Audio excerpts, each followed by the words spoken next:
नमस्कार, स्वागत है आपका TRT हिंदी यूट्यूब चैनल पर।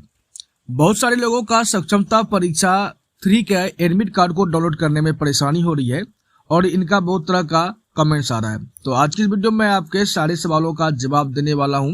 उम्मीद करता हूं कि आप मेरे जवाब से संतुष्ट होंगे। अगर आपको मेरी कोई जवाब में कोई दिक्कत या परेशानी होती है तो आप हमें कमेंट्स कीजिए या आप हमसे इंस्टाग्राम पे कॉन्टेक्ट कर सकते हैं। सबसे पहला सवाल यह है कि बहुत सारे लोगों के पास उनका रजिस्ट्रेशन नंबर ही नहीं है। बहुत सारे लोगों ने पूछा है कि अगर इनके पास इनका रजिस्ट्रेशन नंबर खो गया है, जब उन्होंने अप्लाई किया था उसके बाद उनका रिसीविंग था, वो रिसीविंग उनके पास खो चुका है, जिसके कारण से वे अपना रजिस्ट्रेशन नंबर नहीं निकाल पा रहे हैं। तो क्या ऑप्शन हो सकता है कि आप अपना रजिस्ट्रेशन नंबर प्राप्त कर सके। सबसे पहली बात, जब भी सक्षमता परीक्षा के लिए अप्लाई किया जाता है तो उसकी एक प्रति बीआरसी में जमा की जाती है और दूसरी प्रति विद्यालय में भी जमा की जाती है। अगर आपके विद्यालय में आपने रिसीविंग की प्रति नहीं जमा की है तो आप बीआरसी में जाकर के पता करेंगे। बीआरसी में सारा डाटा रहता है कि इस बार कितने लोगों ने सक्षमता परीक्षा के लिए अप्लाई किया है, तो वहां से भी आप लोग अपना रजिस्ट्रेशन नंबर प्राप्त कर सकते हैं। अगर बीआरसी से भी नहीं हो पा रहा है तो फिर आप डीओ कार्यालय चले जाइए, वहां से आपको अपना रजिस्ट्रेशन नंबर आराम से प्राप्त हो जाएगा, 100% प्राप्त हो जाएगा। क्योंकि वहां पे सारे शिक्षकों का डिटेल्स रहता है कि किन लोगों ने सक्षमता परीक्षा के लिए अप्लाई किया और उनकी एक रिसिप्ट वहां पे रहती है, तो आप वहां से जाकर के पता कर सकते हैं। बस थोड़ी सी मेहनत करने की आवश्यकता है। क्योंकि मैं आपको बता देना चाहूंगा कि सक्षमता 3 का जो रजिस्ट्रेशन नंबर है ये आपको ऑनलाइन प्राप्त नहीं हो सकता है, ठीक है। अब यहाँ पे दूसरा बात ये आता है कि बहुत सारे लोगों के पास जो रिसीविंग है उनको वो समझ नहीं आ रहा है कि उसमें उनका जो रजिस्ट्रेशन नंबर है वो कौन सा है। तो आइए मैं आपको यहाँ पे दिखाना चाहूंगा। अब यहाँ पे देखिए, जब आपने ऑनलाइन एग्जामिनेशन के लिए फॉर्म भरा होगा तो आपको ये रिसीविंग प्राप्त हुई होगी। यहाँ पे जो आपको एप्लीकेशन आईडी सबसे पहले प्राप्त होता है, ये एप्लीकेशन आईडी ही आपका रेफरेंस नंबर होता है। ये एप्लीकेशन आईडी डालने के बाद आपका क्या होगा कि आप अपना एडमिट कार्ड डाउनलोड कर पाएंगे। तो यही होता है आपका रजिस्ट्रेशन नंबर। इस बात का आप लोग ख्याल रखेंगे। दो चीजें हो गई।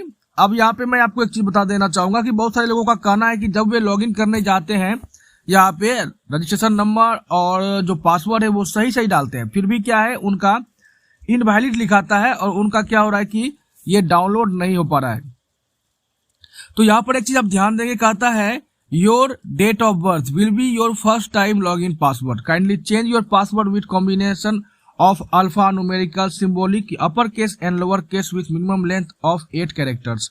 तो ये चीजें जो है ये उन लोगों पे लागू होती है जिन्होंने पासवर्ड नहीं बदला है, ठीक है।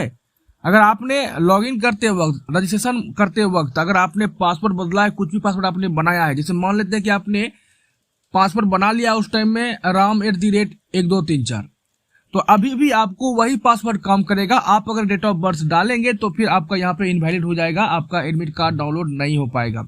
बहुत सारे लोग क्या कर रहे हैं कि उस टाइम का पासवर्ड वे भूल गए हैं और यहाँ पे वे रजिस्ट्रेशन नंबर डालते हैं सही और पासवर्ड में वे अपना डेट ऑफ बर्थ डाल करके यहाँ पे लॉगिन करते हैं, तो उनका इनवैलिड आता है और ये इनवैलिड ही आता रहेगा जब तक कि आप यहाँ पर अपना जो पासवर्ड आपने बनाया था वो अगर नहीं डालेंगे तो फिर यहाँ पे आपका एडमिट कार्ड डाउनलोड नहीं हो पाएगा।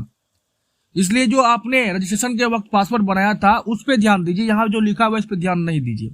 क्योंकि मैंने यहाँ पे बहुत सारे लोगों का ट्राई करके देखा है, बहुत सारे लोगों ने मुझे से कॉन्टेक्ट किया, मैंने उनका यहाँ पे रजिस्ट्रेशन नंबर और पासवर्ड में उनका डेट ऑफ बर्थ डाल के देखा तो उनका लॉग इन नहीं होता है, इनवैलिड बताता है। इसका यही एकमात्र वजह है कि उन्होंने रजिस्ट्रेशन के बाद या रजिस्ट्रेशन के वक्त पासवर्ड चेंज कर लिया था, इसी कारण से यहाँ पर उनको ये परेशानी हो रही है। तो यहाँ पर एक चीज आप देखेंगे कि यहाँ पे पासवर्ड फॉरगॉट करने का भी ऑप्शन आपको मिल जाता है। तो फॉरगॉट योर पासवर्ड आईडी पर क्लिक करेंगे, यहाँ पे आपको अपना रजिस्ट्रेशन नंबर डाल देना है, कैप्चा डाल करके फॉरगॉट यूजर आईडी या पासवर्ड पर क्लिक करना है। इसके बाद आपके ईमेल पर आपका रजिस्ट्रेशन नंबर के साथ साथ पासवर्ड मिल जाता है और उससे आप लॉगिन कर पाएंगे। तो यहाँ पे बहुत सारे लोग ये भी कर रहे हैं कि उनके पास मेल भी प्राप्त नहीं हो पा रहा है। तो एक बार अपने आप ईमेल को चेक कर लेंगे कि आपका ईमेल सही में आपके मोबाइल में लॉगिन है, अन्यथा नहीं है। अगर लॉगिन है, अगर प्राइमरी सेक्शन में आपका ईमेल नहीं आ रहा है तो एक बार आप स्पैम फोल्डर में जाकर के चेक करेंगे, हो सकता है कि ये स्पैम फोल्डर में आपका पासवर्ड गया हो। हाँ, और यहाँ पे ये तुरंत नहीं आता है, इसमें आपको घंटे 2 घंटे का समय भी लग जाता है ईमेल पे पासवर्ड आने में, तो आप इसके लिए भी वेट कर सकते हैं। अब यहाँ पे एक चीज और है, अगर आपका पासवर्ड नहीं बन पा रहा है तो फिर पासवर्ड कहाँ से बनेगा? तो ये पासवर्ड आप डीईओ कार्यालय से भी बना सकते हैं।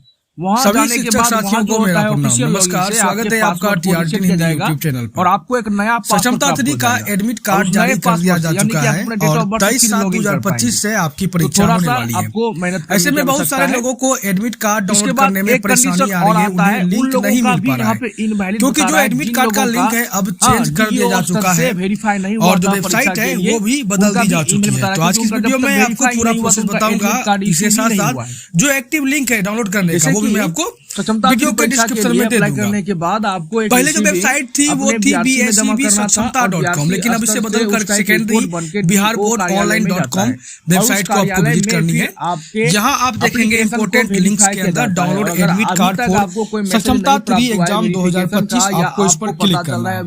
क्लिक करने के बाद एक नया पेज आपके सामने ओपन हो जाएगा और मैं ये प्रोसेस मोबाइल में कर रहा हूँ, आप लोग मोबाइल से भी बड़े ही आसान तरीके से डाउनलोड कर पाएंगे। इशू किया गया है। सबसे पहले यहाँ पे आता है रजिस्ट्रेशन नंबर, जो आपने सक्षमता परीक्षा के लिए आवेदन किया होगा उसके रिसीविंग पर आपको रजिस्ट्रेशन नंबर प्राप्त हो जाता है। इसके बाद आपको अपना एक पासवर्ड यहाँ पे दर्ज कर देना है और जो यहाँ पे कैप्चा दिखाई पड़ रहा है वो कैप्चा दर्ज करके आप लॉगिन पर क्लिक करेंगे। अगर आपको अपना पासवर्ड याद नहीं है तो फॉरगॉट यूजर आईडी या पासवर्ड वाले लिंक पर आपको क्लिक करना है। उम्मीद करता हूँ कि आपको यह वीडियो अच्छी लगी होगी। यहाँ आपको अपना रजिस्ट्रेशन नंबर डालना है और कैप्चा डाल करके फॉरगॉट यूजर आईडी